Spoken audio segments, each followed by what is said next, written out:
Welcome to CFRI Cystic Fibrosis Community Voices, a video podcast series created by and for the cystic fibrosis community. Hello, and welcome to CFRI's CF Community Voices, coming to you from our home studio in Palo Alto, California. I'm Sue Landgraf, Executive Director of Cystic Fibrosis Research Incorporated, CFRI, and I'm very pleased to welcome our viewers and listeners. We have a very special program ahead, but before getting started, I want to thank our generous sponsors, Vertex Pharmaceuticals, Chiesa USA, Gilead Sciences, Genentech, and Proteostasis Therapeutics. I also would like to note that no information presented in this podcast is intended for a patient's diagnosis or treatment. We hope you enjoyed the podcast. Thank you, and let's get started. Hi, my name is Darcy, and I have an 11-year-old, well, almost 11-year-old daughter with cystic fibrosis, and we live in California. So I'm going to start from the beginning. She was full term and had really good APGAR, but we discovered that she had meconium ileus, which is a complete intestinal block. And so she was in the NICU for about 3 weeks. And during that time, the doctors got her cleared out, and she was also diagnosed with cystic fibrosis. And so they started her as soon as she was able to eat on enzymes. And that was great because she immediately started to gain weight and grow. So after 3 weeks, they sent us home, and she was doing really well. And although she had like horrible reflux, and this happened from the beginning, because she had the meconium ileus, everything was coming back up right from the get-go, and that never really stopped. So even after she was completely cleared out, she was still having really bad reflux. But she was gaining weight. The doctors didn't seem to be concerned, so we kind of just kept on going with that for a while. At some point, my husband and I got really exhausted because she wasn't sleeping well at all because of the reflux. I think the acid was pretty painful for her. So we went back into the doctors, and they prescribed a reflux medication, and that seemed to help. And she was growing like gangbusters.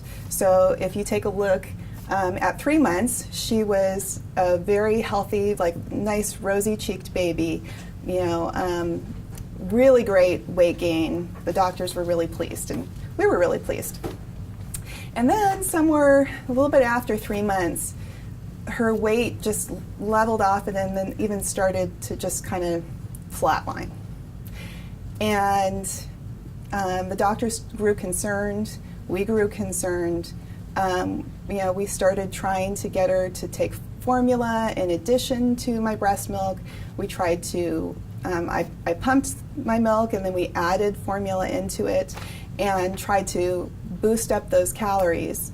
But she wouldn't take it, and so we tried some different creative ways of trying to get more calories into her, but it wasn't happening, and it started to become clear that it was even affecting her development. So she wasn't crawling, she wasn't able to sit up on her own. There were just some very concerning things that we saw happening, or not happening with her development. So at this point, the doctor said to us that we might want to consider a G-tube. And I was still working on trying to get calories into this kid. And we were all growing more concerned. So around 9 months old, she all of a sudden grew Pseudomonas in her lungs. And the doctor was really concerned. We were really concerned. He said, we need to admit you today, and we need to treat this, and she also needs to get a G-tube. And that was a really heartbreaking moment for me. I had tried so hard to get this kid to be healthy and do everything the doctors told us to do, and it still hadn't worked. And quite honestly, I felt like a failure as a parent. I felt pretty desperate and didn't know what else to do. So we admitted her.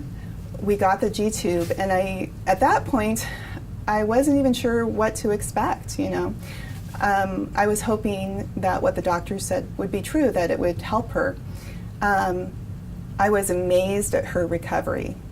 So it's a laparoscopic surgery that they did on her. They went in through the belly button, and it was minimally invasive. I've heard some people call it like a belly piercing, like it's just like an extreme piercing. And like, you know, of course they gave her some pain meds, but she just bounced back so fast. It was really astonishing, and immediately started to gain weight as soon as we gave her tube feeds. And it was just wonderful to see that. So we brought her home. We were giving her overnight tube feeds with a pump. And then I was breastfeeding during the day, and that was going pretty well, but she still, you know, would have bouts of throwing up. The medication we had her on didn't completely prevent her from throwing up. And then I started to see other things that I wasn't happy with. It seemed like she started to kind of ramp up with the throwing up with the formula feeds. And, you know, so we've got the picture up of when she was 9 months old, and you can see when you compare this photo with the photo a year later that, you know, her color wasn't good when she was admitted to the hospital, but it still wasn't getting to be that kind of rosy-cheeked baby that I knew. Her hair was kind of brittle, and her skin wasn't looking as good as I thought it should be. So, and I was seeing all this throwing up, like I said, and so even though she was gaining weight, I still had some concerns. And so I talked to the nutritionist, and I talked to the doctor, and I said, is there any way that I could give her real food through the tube? And they said, oh yeah, absolutely. And so they said, well, why don't you go look into that and let us know what you decide to do. So I started doing research online. It turns out that there are many groups on Yahoo groups, Google groups, and now, just since all this happened with us, now with the advent of social media, there's even more. There's all kinds of Facebook groups and other groups. And people all over the world have G-tubes of different ages, coming from different backgrounds, and they make their own food, and they blend it up, and they put it through the tube. So I got, you know, in touch with some of these groups, learned that there are nutritionists, clinical nutritionists that you can hire who just specialize in putting together a blenderized diet for your child. I learned about high-powered blenders and what an amazing tool they are for making blenderized food that will go through the tube. Anyway, when we really got into tube feeding with the real food was when I started to see that little girl at 3 months old come back. So if you look here now, this was a year later, she's probably about 2.5 there. You can see that the roses are back in her cheeks, and her hair started to really grow, and she just caught up with her development so quickly. It was amazing. All of a sudden she was crawling and then walking, and I mean, she almost skipped crawling. And you know, they did some assessments on her, and they were like, wow, she's really intelligent, she's doing great, this food is really helping, and all of that stuff. It was so encouraging to see, because her development had been behind. So it really encouraged me to continue on and just continue with giving her real food. So there's two different ways that you can feed a kid through a tube. You can use a pump, or you can bolus feed, which means that you do it manually by hand. And I know lots of people who do variations of that. So I think it's not black and white. You don't have to choose one or the other, that you can do any number of things. I know some people have chosen to do overnight feeds and do some bolus feeds during the day. Some people use formula and they use real food through the tube.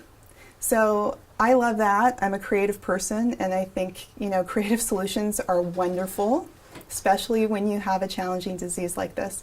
So I've really become creative in figuring out how to make this work for my daughter and for our family. We started bolus feeding during the day. We kind of weaned off of the formula because we really wanted to afford her lots of opportunities to enjoy and eat food. And we were noticing that if we did the overnight tube feeds that she really had no interest. So what we would do is we would make some food that was interesting to her, finger foods, right, because she was little and fun stuff, and present her with meal that she would eat with us at the table, and then follow it up with a bolus feed. And that has worked really well for us. Some other people choose to do it other ways. Like I said, there's many different options for how you can do this. I also want to add that I think there's a lot of trial and error in this, that there have been times where we have had to adjust some of the food that we're putting in the tube, and we've realized, oh, she needs a little more nutrition, that some foods that have more iron or whatever, and we've talked this through with a nutritionist and made adjustments along the way. So and of course also just continuing to kind of ratchet up the calories and the healthy fats as needed. There's a funny dance that you play when you are putting real food through the tube. So there is a balance between volume and between kind of the fat content and the calories. So of course, I mean, you can imagine if you were trying to put enough fat through a hose, it just won't go, right? So you have to find, again, I've found it's a kind of a creative process, and there's some experimentation that happens of finding the right balance of what my daughter can absorb, but also what will go through the tube, and what isn't so much volume that she literally can't handle it, that it makes her throw up. One of the things that we invented in our family was to actually kind of count. When you bolus feed, you don't want to go too fast because it will make the kid throw up. So we usually would count like 30 seconds to a minute between each 10 mLs of food that we would give her, so that, basically kind of mimicking eating, so that we would give her enough time to let that food get into her stomach and settle before we put the next bit in. And that just seemed to work really well. And I think, again, it's kind of paying attention to the particular child and what works for them. So I was going to talk about some of the challenges of G-tube feeding.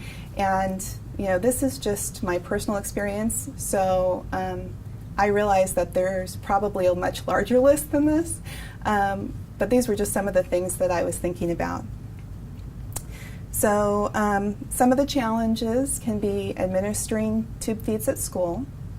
When Lucia was a kindergartner, we went and started the 504 plan process, and then realized that they only had one nurse for the entire school district.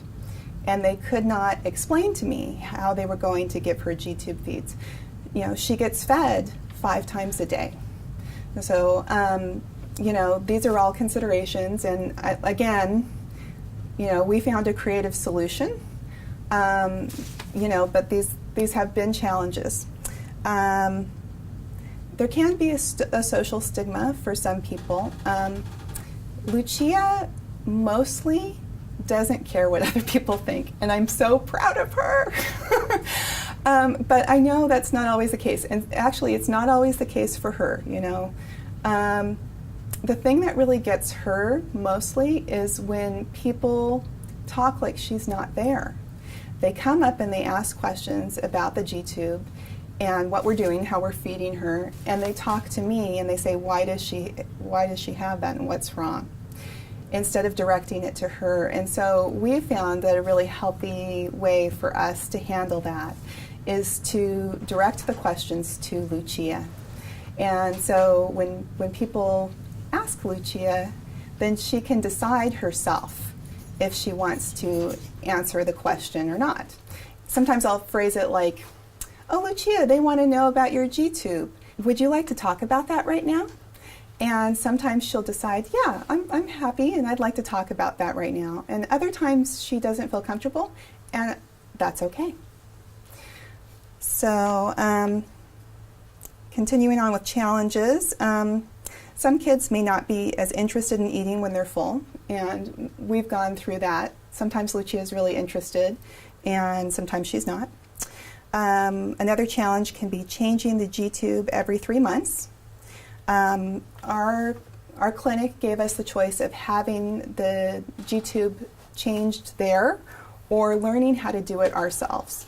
And we have felt very empowered by them to just do it ourselves at home.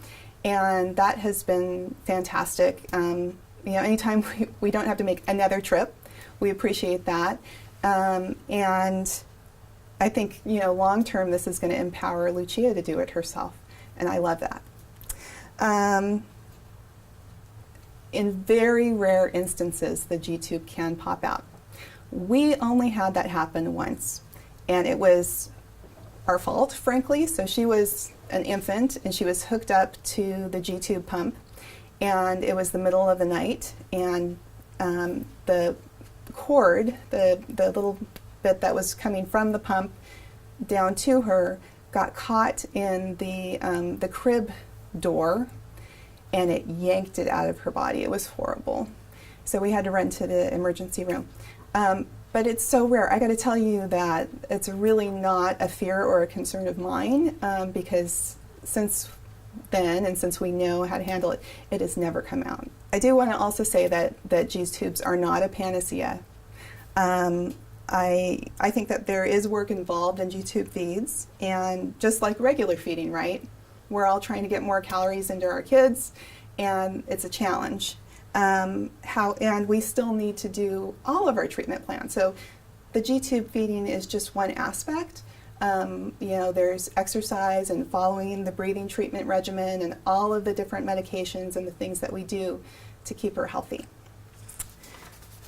So on the positive side of G-tubes, it quickly became Lucia's new normal. I know it's different for every person, and she was very little. She was 9 months old when she got it. But it quickly just became her new normal, and she just took it in stride. And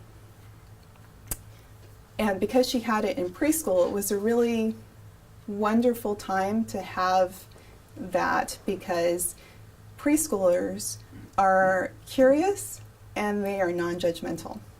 So she had all these little friends, and I would come in and give her a little tube feed, and then I would leave and go about my day. And they would come over, and they were really curious. What's going on? And I would say, well, Lucia can eat in 2 ways. She can eat with her mouth, or she can get a tube feed. And they would go, oh, wow. And then they'd run off and play. And I saw this as a wonderful opportunity to educate other kids and Lucia's friends about this. And so they grew up just understanding what G-tubes were and took it completely in stride. So that was a real positive for us. Some other positives: you can put all kinds of not so great tasting foods and medications through the tube. Some of the less tasty foods that we put through are things like cod liver oil, fermented cod liver oil. So great for nutrition, but doesn't taste so great. Or if you know what N-acetylcysteine is, doesn't smell so great, but you can put it through the tube. It took a lot of pressure off of Lucia to hit those calorie requirements by having the G-tube. So anytime we saw that her weight wasn't tracking where it should, I would ratchet up those calories and try to get her back up there. So, I'm sure that everybody tries to streamline their process and minimize work. For me, having a complete meal just ready to go, so I have streamlined this process using, like I said, blenders and crock pots and instant pots and things. I mean, you can make entire days worth of meals in instant pots. And so I've really just streamlined that process. I will set things up in jars. They're pre-measured, I know I'm hitting the calorie mark, and then go ahead and freeze them so that I've got days worth of food ready to go. We can get through a week or two if I need to. I've done that before where I've made a couple weeks of food, frozen it, taken it on vacation. So then I know that we're going to hit those calorie marks and she's going to get all the nutrition that she needs. And I don't even have to think about it while we're on vacation. So that, I think, is a real positive. I've kind of made nutrition my hobby, and I try to continue to read and research and kind of re-up my information. And so as the years have progressed, I've continued to refine what I'm putting in her tube feed to make sure that she is getting a really wide variety of foods, and I kind of will alternate between different, like, let's say, chia seeds and then flax seeds, right? Like, so similar foods, but they have a slightly different, mineral content, slightly different vitamins, and so she's getting a really wide variety of food, which I think is really important for health. I think that G-tube feeds for us have become a really powerful tool for health.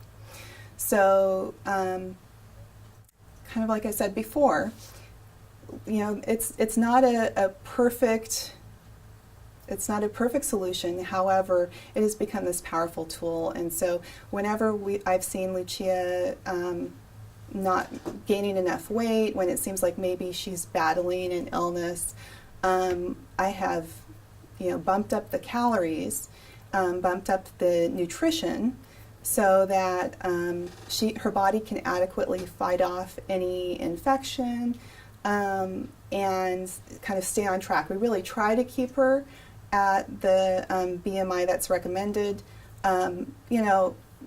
It's not perfect, but we really try to strive for that, and I believe that has had a tremendous effect on her health. And so much so, she hasn't had an exacerbation that put her in the hospital since she was 9 months old. Again, there's no guarantees, but I feel like this has just been an amazing tool in our arsenal. It's not the only tool in our arsenal. Like I said, we follow the treatments. Exercise is huge for us, but I believe that this has been an important component. So Lucia is almost 11 now, and she's doing so well. And I know that this is something, G-tubes are something that people are contemplating sometimes, and so I hope this information was helpful to you. I do intend to have a blog up that kind of, again, goes over our experience. I hope you can take what you like and leave the rest, and I've enjoyed being here. Thank you.